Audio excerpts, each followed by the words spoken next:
ફરીથી ક્યાં અદૃશ્ય થઈ ગયા અને આ અવાજ કેની આવી રહી છે? એલિયન ક્યાંક નીચે બેસીને હિપકા ભરી ભરીને રડી રહ્યો હતો. અને આ તો નાનકડા છોકરાની જેમ રોઈ રહ્યો છે. સાંભળો, તમે રો નહીં, હું તમને કંઈ જ નહીં કરું. પિંકી ધીરે ધીરે એની પાસે જાય છે તો ખબર પડે છે કે આ તો કોઈ એલિયનનું છોકરું છે.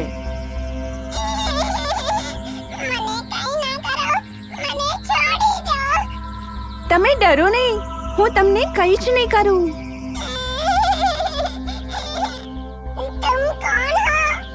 હું વન્ડર ગર્લ છું.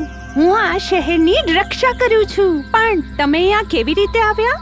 પિંકીથી એને કોઈ સંકટ નહોતું એ જાણીને છોકરું રડતું બંધ થઈ ગયું.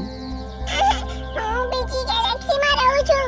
હું મારી મમ્મી પપ્પાની નજરમાં ના આવું એ રીતે પૃથ્વીની શેર કરવા માટે નીકળ્યો હતો.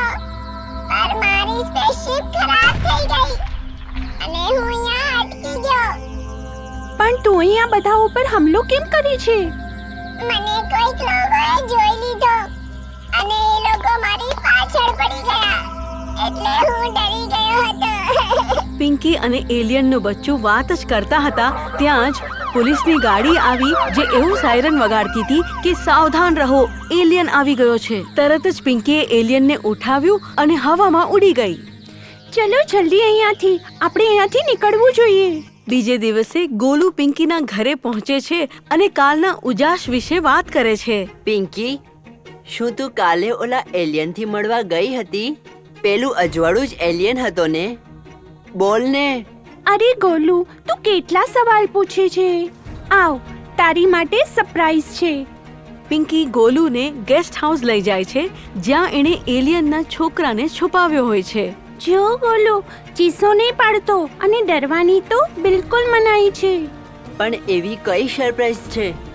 પિંકી એક ખાલી ટાંકીનું ઢાંકણું ખોલે છે અને એલિયનનું બચ્ચું ઉડીને બહાર આવે છે. એને જોઈને ગોલુ બહુ ડરી જાય છે અને ધ્રુજવા માંડે છે. અરે ગોલુ, ડર નહીં, આ બહુ જ સારું છે. આ તને કંઈ જ નહીં કરે. પિંકી જબરજસ્તી ગોલુને એલિયનના છોકરા પાસે લઈ જાય છે. એ બંનેનો શેક હેન્ડ કરાવે છે. My name is Golu. Hello. જોયું, મેં કહ્યું તું ને, આ કંઈ જ નહીં કરે.